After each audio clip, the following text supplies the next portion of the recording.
মধ্যরাতের নিস্তব্ধতা ভেঙে আকাশ জুড়ে জ্বলে উঠল আগুনের ধারালো রেখা। ইরানের পাল্টা ব্যালিস্টিক ক্ষেপণাস্ত্র ইসরায়েলের দিকে ছুটে যাচ্ছে। কয়েক ঘন্টা আগে তেহরানের জ্বালানি ডিপোতে ইসরায়েলের হামলার পর পরিস্থিতি বদলে যায় মুহূর্তে। মাত্র 5 ঘন্টার মধ্যে ইরান 2 দফায় হাইফা শোধনাগারে আঘাত হানে এবং পুরো স্থাপনাটি এক রাতে অচল হয়ে পড়ে।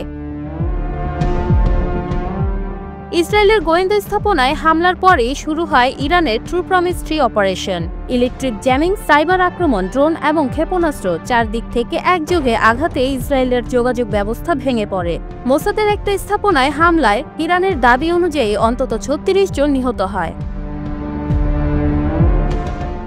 ইসরায়েলের 12 দিনের যুদ্ধের ক্ষয়ক্ষতির প্রকৃত চিত্র প্রকাশ না করলেও সামরিক সূত্রের দাবি, ইরানি ক্ষেপণাস্ত্র একের পর এক ইসরায়েলের প্রতিরক্ষা নেটওয়ার্ক ভেদ করেছে।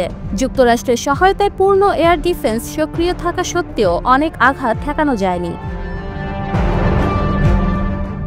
আইআরজিসির মুখপাত্র নাইনির মতে, ইরান পূর্ণ গোয়েন্দা আধিপত্য নিয়ে সংঘাতে প্রবেশ করে। যুদ্ধ চলাকালীন তারা 400 থেকে 500 বার সাইবার আক্রমণের মুখে পড়লেও পাল্টা সাইবার অভিযানও চালায়। গেল 13 জুন রাতে ইসরায়েলের আকস্মিক আক্রমণে ইরানের 1064 জন নিহত হয়, যার মধ্যে ছিলেন সামরিক কমান্ডার ও বেসামরিক নাগরিকও।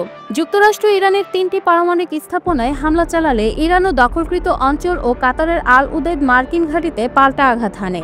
এরপর 24 জুন যুক্তরাষ্ট্রের মধ্যস্থতায় ইরান ও ইসরায়েলের মধ্যে যুদ্ধবিরতি কার্যকর হয়।